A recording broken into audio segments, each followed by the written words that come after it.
Olá, irmãos. Vamos dar continuidade ao estudo da segunda epístola de Paulo aos Tessalonicenses, capítulo 3.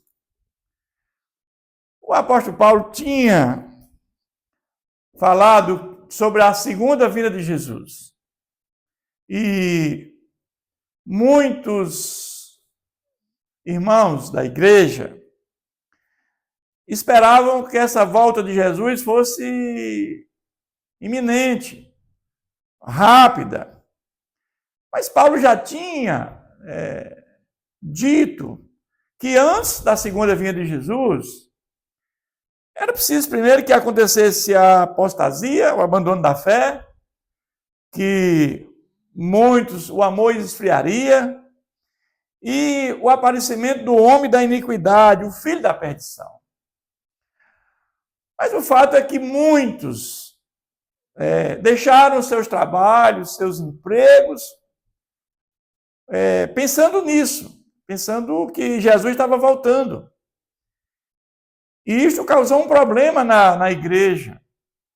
É isso que ele vai agora expor nesse capítulo 3. Ele vai fazer recomendações à igreja em função desse movimento que está acontecendo. Por muitos deixaram o seu trabalho e, na realidade, esperando essa volta de Jesus imediata. E ele começa esse capítulo pedindo orações dos Tessalonicenses. Olha a humildade de Paulo. Paulo pede a oração desta igreja por ele. Finalmente, irmãos, orai por nós. Paulo está em Corinto, de onde ele escreveu essa carta, para que a palavra do Senhor se propague e seja glorificada. Nós sabemos que a motivação de Paulo era pregar o evangelho de Cristo, para que muitos tivessem a oportunidade de ouvir e, a partir do evangelho, ser convencido pelo Espírito Santo, para que houvesse salvação e vida eterna para muitos. Essa era a motivação de Paulo. Paulo abandonou toda a sua história, toda a sua vida, em função do valor eterno. Esse grande homem, esse maior missionário, esse pastor, esse homem que das 21 cartas do Novo Testamento escreveu 13. Então esse era o maior orgulho e a maior motivação de Paulo era pregar o evangelho de Jesus Cristo. Evidentemente, depois que ele teve esse encontro com Jesus. Antes de Paulo ter aquele encontro com Jesus, quando ele ia para Damasco, ele era um fanático, um perseguidor dos do caminho, que eram os conhecedores do Evangelho de Cristo. Ele diz, finalmente, irmãos, orai por nós, para que a palavra do Senhor se propague, ou seja, que eu possa levar a mensagem salvífica de Jesus para muitos, como eu fiz aí com vocês, embora tenha passado pouco tempo, pela perseguição que eu sofri, pelas tribulações que eu passei, e seja glorificada. Ou seja, glorificação aqui é aqueles que vão ouvir a mensagem, venham se converter. A glória do homem se constitui em conhecer a Deus. Então, ele está dizendo que a palavra do Senhor se propague e seja glorificada. Quando é que ela é glorificada, irmãos? Quando ela é entendida, quando muitos reconhecem que Jesus é o Salvador da humanidade, que ele veio para isso, que ele veio morrer por nós, trazer salvação e vida eterna para todos nós. Como também está acontecendo entre vós. Ou seja, Paulo está pedindo oração para que ele pregue a palavra do Senhor, para que ela se propague, se ela seja glorificada, que muitos venham aceitar essa palavra, como também tem acontecido entre vocês, que muitos de vocês aceitaram essa mensagem salvífica de Jesus. Ele vai dizer a partir do versículo 2, e para que sejamos livres dos homens perversos e maus, porque a fé não é de todos. Paulo aqui ele tem consciência do que ele passou naquela cidade, porque ele ele passou por momentos difíceis, teve que fugir. Ele tem esse sentimento também que essa igreja passa por dificuldades, por tribulações, por perseguições, porque a fé não é de todos. Ali tem muitos gregos, ali tem muitos romanos, pessoas que não aceitam o evangelho de Cristo. Muitos ali não creem em ressurreição dos mortos. Pregar um Jesus crucificado numa cruz, dizendo que ele era salvador da humanidade, contrariava toda a filosofia grega romana daquela época, onde os romanos tinham o próprio imperador como Deus, e os gregos tinham seus deuses pagãos, e não criam ressurreição de mortos. Então era uma situação difícil. E Paulo está dizendo que a fé não é de todos. Muitos creram no Evangelho de Jesus Cristo, mas muitos não creram. Ele vai, a partir do versículo 3, todavia o Senhor é fiel. Ele vos confirmará e guardará do maligno.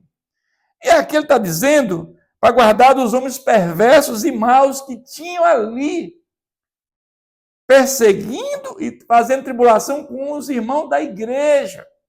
Agora ele está indo muito mais forte, a perseguição do maligno, do inimigo, do anjo caído, que ele tem a capacidade de fazer com que pessoas venham atuar para que o evangelho, muitos ali sejam massacrados, que muitos venham sofrer, muitos vão ser martirizados por conta da força do maligno. Ele ora por isso, que o Senhor é fiel e vos confirmará e guardará do maligno. Ou seja, nós temos essa consciência que aquele que recebeu o Espírito de Deus, ele tem força, fortaleza suficiente para vencer as tribulações, o sofrimento, as perseguições que são impostas para aqueles que aceitaram o Evangelho salvífico de Jesus. E no versículo 4 ele vai dizer, nós também temos confiança em vós, no Senhor, de que não só estás praticando as coisas que vos ordenamos, como também continuareis a fazê-las. Paulo tem plena confiança que esses homens estão obedecendo a palavra de Deus. Nós sabemos que a fé é baseada na confiança. Quanto mais nós confiamos em Deus, mais temos fé. Quanto mais nós conhecemos a Deus, mais nós confiamos em Deus. É isso que Paulo está aqui falando. Ele vai dizer no versículo 5, ora, o Senhor conduz o vosso coração ao amor de Deus, à constância de Cristo. O que ele quer dizer aqui, irmãos? É que o coração, o amor de Deus, a constância de Cristo.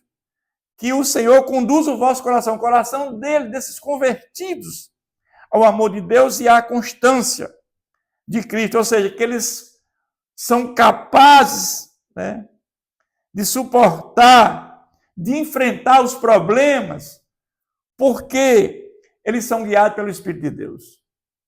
Nós só temos a capacidade de enfrentarmos os problemas, as tribulações e as perseguições, porque habita dentro de nós o próprio Deus, o Espírito de Deus habita dentro de nós. Nós sozinhos não podemos suportar. Não tente sozinho, porque sozinho você não vai conseguir.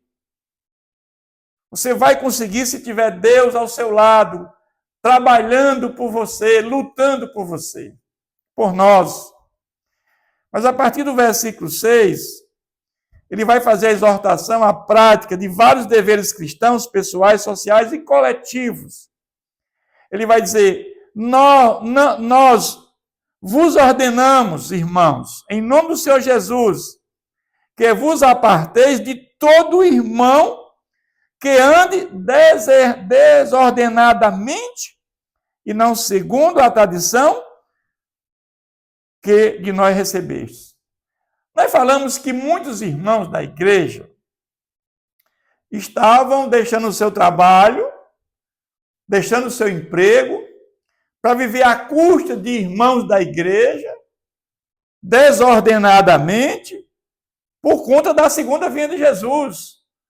Possivelmente houve uma carta falsa ou algum comentário sobre isso, que Paulo, no capítulo 2, reafirma que isso não aconteceu ainda, por quê? Porque antes que isso aconteça, o dia da segunda vinda do Senhor será precedida da apostasia e do homem da iniquidade. Então ele está aqui exortando que nós vos ordenamos, irmãos, em nome do Senhor Jesus Cristo, que vos aparteis de todo irmão que anda desordenadamente e não segundo a tradição que de nós recebeste. Nós explicamos como isso vai acontecer. E esses que estão deixando o trabalho para viver na preguiça, sem mais trabalhar, vivendo às custas desses irmãos, e tem tempo a fofoca dentro da igreja agora. Como ele diz no versículo 11, pois de fato estamos informados de que entre vós há pessoas que andam desordenadamente, não trabalhando, antes se intrometem na vida alheia. Eles agora têm tempo a fofoca dentro da igreja. E a igreja está sendo perturbada por esses irmãos. Está sendo um problema. Ele vai dizer a partir do versículo 7, pois vós mesmos estáis cientes do modo porque vos convém imitar-nos, visto que nunca nos portamos desordenadamente entre vós. Está dizendo, eu nunca fiz isso desordenadamente, eu nunca deixei de trabalhar, eu sempre sustentei. Eu trabalhava para o meu sustento. E ele deve me imitar, o que eu fiz. Eu trabalhava e pregava o Evangelho de Cristo. Ele vai ressaltar isso no versículo 8. Nem jamais comemos pão à custa de outrem. Pelo contrário, em labor e fadiga de dia e de noite. Ou seja, eu trabalhava dia e noite. Trabalhamos a fim de não sermos pesados a nenhum de vós. Siga o meu exemplo. Eu trabalhei diurnamente. Eu fiz de tudo para ter meu próprio sustento. E mesmo assim, pregando o Evangelho de Cristo para vocês. Então, esses que abandonaram o trabalho de forma com preguiça, fazendo fofoca na igreja, ordenamos em nome do Senhor Jesus que vos apartei deles. Não porque não tivesse esse direito, mas por termos em vista, oferecer-vos exemplo em nós, mesmo para nos imitar.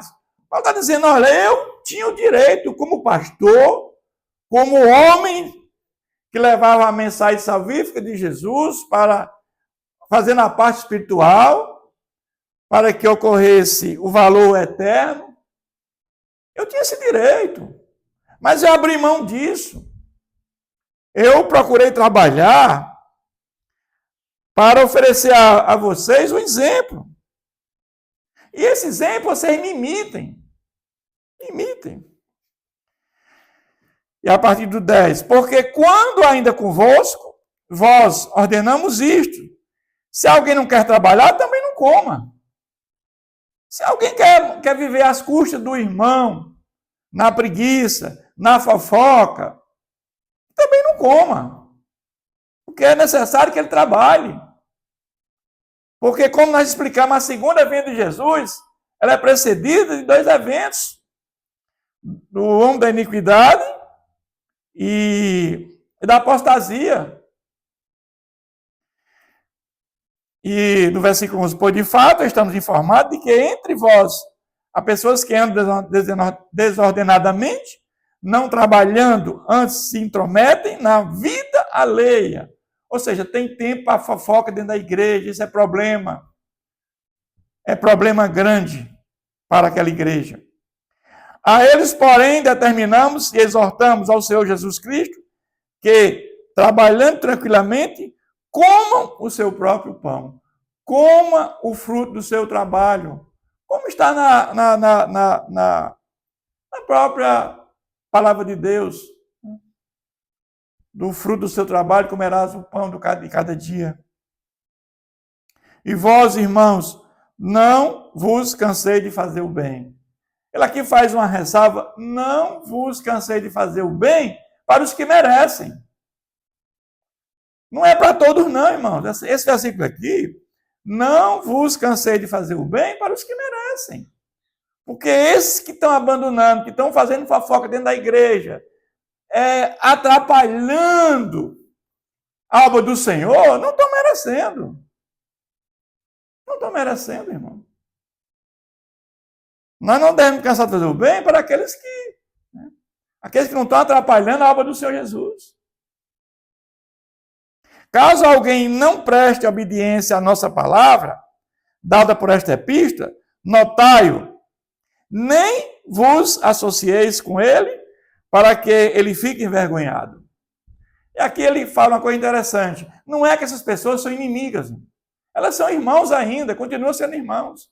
Mas não temos que andar de braço dado com elas. Para que elas mesmo venham se envergonhar do que elas estão fazendo. E que elas voltem aos caminhos do Senhor de forma correta. Que elas possam ter uma vida digna em comunhão com o Senhor. Uma palavra de Deus manda que vivam. Todavia não considereis por inimigo, mas advirta como irmão. Mas não tem que andar de mão dadas mais com essas pessoas, para que elas mesmas se sintam envergonhadas. Ora, o Senhor da paz, Ele mesmo vos dê continuamente a paz em todas as circunstâncias. O Senhor seja com todos vós. A paz é aquilo que nós sentimos quando nós recebemos a graça salvadora. Quando nós, na realidade, temos a consciência daquele favor imerecido que Jesus fez na cruz por nós e que a graça é a causa da nossa salvação.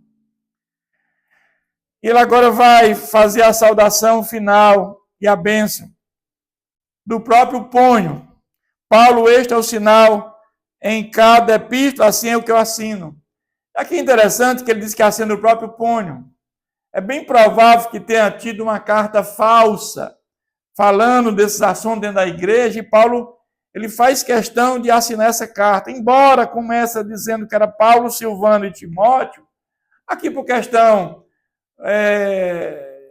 de Paulo ser a amizade que ele tinha com esses irmãos, mas o fato é que a carta é do próprio Paulo. E ele termina dizendo: a graça do nosso Senhor Jesus Cristo seja com todos vós. É assim que ele conclui esta carta. Que Deus nos abençoe sempre.